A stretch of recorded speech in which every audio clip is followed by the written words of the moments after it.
नमस्कार प्यारे दर्शकों। मैं हूं कमल दुबे, आपका ज्योतिष मित्र। सौभाग्य सलाह में आपका स्वागत करता हूं। प्यारे दर्शकों, शनि देव कुंभ राशि में इस समय विराजमान है। शनि देव वक्री हो रहे हैं 29 जून 2024 को, और कुंभ राशि में ही वह वक्री अवस्था में रहेंगे 15 नवंबर 2024 तक। जिन जातकों के जीवन में शनि देव शुभ रहे हैं वह और खुश हो जाएं, क्योंकि शनि देव वक्री होकर के ऐसे जातकों को कई गुना अधिक लाभ देने वाले हैं। लेकिन कहीं शनि देव पहले से ही आपकी कुंडली में अशुभ अवस्था में बैठे हुए हैं तो आपको चिंता करने की जरूरत है, क्योंकि शनि देव इन समय में आपके जीवन में वो संघर्ष लाएंगे, वो परेशानी लाएंगे कि आपने स्वप्न में भी कल्पना नहीं की। कहने का मतलब है कि ऐसे लोगों को कुछ उपाय करना चाहिए, शनि देव से प्रार्थना करनी चाहिए कि आपके जीवन में कहर बनकर न टूटे। इस महत्वपूर्ण विषय को दो भागों में बनाएंगे। पहला वह भाग जो कि पाए के रूप में हम लोग समझते हैं कि शनि देव की 12 राशियों में क्या स्थिति बनने वाली है, और दूसरे महत्वपूर्ण विषय को मेष से लेकर के मीन राशि तक के जातकों को बताएंगे कि यह जो समय है 29 जून 2024 से 15 नवंबर 2024 तक का जो आपका समय है, उसमें शनि देव आपको क्या देने वाले हैं और आपसे क्या लेने वाले हैं। सबसे पहले जब शनि देव का गोचर हुआ तो आपकी कुंडली में चंद्रमा की स्थिति को समझना है। उन जातकों की कुंडली में जब शनि देव का गोचर हुआ तो चंद्रमा यदि पहले भाव में, छठे भाव में, 11वें भाव में विराजमान थे तो पाया बना स्वर्ण का। और जब शनि देव का गोचर हुआ और चंद्रमा की स्थिति यदि दूसरे भाव, 5वें भाव, 9वें भाव में रही है तो यह जो भाव है यह रजत का पाया है। और जब शनि देव का गोचर हुआ तो चंद्रमा की स्थिति तीसरे भाव में, 7वें भाव में, 10वें भाव में रही है तो यह स्थिति बनी ताम्र की। और जब शनि देव का गोचर हुआ उस समय चंद्रमा की स्थिति यदि किसी भी जातक के कुंडली में चौथे भाव में, 8वें भाव में या 12वें भाव में रही है तो यह लोहे का पाया बना। ये पाए की स्थिति को समझा जाता है।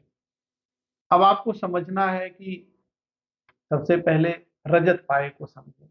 रजत पाया सबसे महत्वपूर्ण और सबसे अच्छा पाया होता है। दूसरे नंबर का पाया है ताम्र का। यह पाया भी बहुत अच्छा होता है। व्यक्ति अपने साथ साथ अपने परिवार का भी विकास करता है। तीसरे नंबर का पाया स्वर्ण का होता है। रजत पाया और ताम्र पाए की अपेक्षा यह खराब माना जाता है। इसमें कुछ न कुछ आर्थिक परेशानी, शारीरिक परेशानी, सामाजिक परेशानी आती रहती है। और सबसे खराब पाया होता है लोहे का। इस पाए में हमेशा संघर्ष रहता है, चाहे वह सामाजिक स्तर पर हो, चाहे वह आर्थिक स्तर पे हो, चाहे वह शारीरिक स्तर पर हो। अब आइए आपको यह समझाते हैं कि मेष से लेकर के मीन राशि तक कौन कौन से पाए में थे और उनको शनिदेव क्या क्या देने वाले हैं और क्या क्या उनसे लेने वाले हैं। सबसे पहले बात करते हैं मेष, सिंह और धनु। जब शनिदेव का गोचर हुआ तो जो पाया बना वह लोहे का बना। हर क्षेत्र में मुसीबत, चाहे वह शारीरिक क्षेत्र हो, चाहे वह मानसिक स्तर हो, हर क्षेत्र में मुसीबत ऐसे लोगों के जीवन में आने वाली है। जो भी परेशानी अभी तक आप उठा रहे थे उससे कहीं ज्यादा परेशानी आगामी समय में आपको उठाना पड़ेगा। इस पाए में दिक्कत यह है कि आपको आर्थिक दृष्टि से, घरेलू दृष्टि से, व्यापारिक दृष्टि से परेशानियां और उलझनें आएंगी। व्यवसाय में विघ्न बाधा पैदा होगी। प्रयास करने के बाद भी लाभ कम मिलेगा और खर्च अधिक होगा। स्वास्थ्य में गड़बड़ी, तनाव, उलझनें बढ़ेंगी।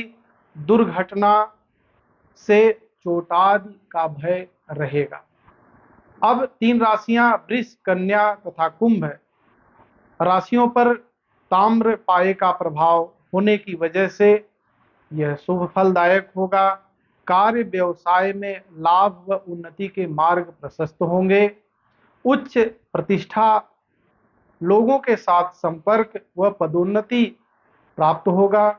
उच्च विद्या में सफलता, विवाह, संतान आदि पारिवारिक तथा आरोग्य आदि सुखों की प्राप्ति होगी। वाहन इत्यादि का सुख प्राप्त होगा और देश विदेश की यात्राएं करने का आपको अवसर भी प्राप्त होने वाला है। मिथुन, वृश्चिक तथा मकर राशियों पर सुवर्ण पाया रहने की वजह से इन राशियों के जातकों को संघर्षपूर्ण परिस्थितियों का सामना करना पड़ेगा। पारिवारिक एवं व्यवसायिक उलझने, आय संबंधी चिंता बनी रहेगी। शत्रु भय, शरीर कष्ट, क्लिष्ट रोग तथा मानसिक तनाव अधिक रहने वाला है। वृथा खर्च तथा भाई बंधुओं के साथ मनमुटाव की स्थिति बन सकती है। कर्क, तुला तथा मीन राशियों पर रजत पाया शुभ फल प्रदायक होगा। नौकरी में पदोन्नति, विदेश गमन, आकस्मिक धन लाभ, किए गए कार्य में हर प्रकार से सफलता, आकस्मिक धन लाभ, उच्च प्रतिष्ठा, भूमि, वाहन इत्यादि का सुख, स्त्री संतान, पारिवारिक सुखों की प्राप्ति होगी। प्यारे दर्शकों, अभी तक जो आपको नहीं मिला है यह शनिदेव के वक्री होने से आपको मिलने वाला है। और अभी तक जो आप कष्ट उठा रहे थे यह कष्ट और अधिक होने वाला है।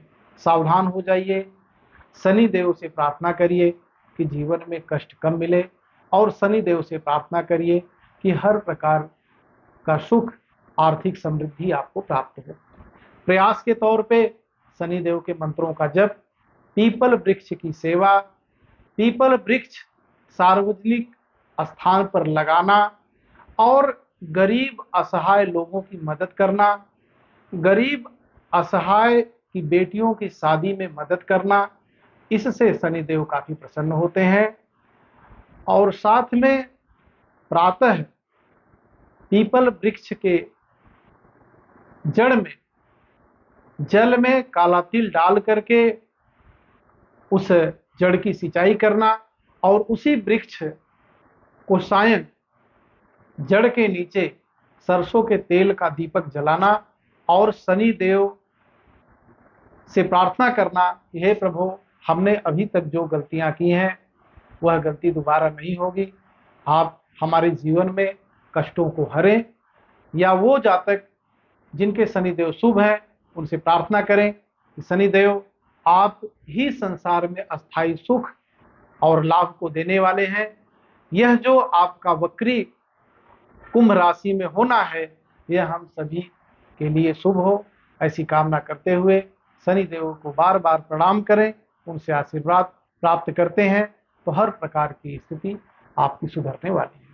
प्यारे दर्शकों, अगले वीडियो में आपको मेष से लेकर के मीन राशि का प्रभाव इस गोचर और वक्री होने का क्या पड़ने वाला है इसमें बताऊंगा। आप सभी दर्शक हमसे जुड़े, आप सभी का बहुत बहुत धन्यवाद।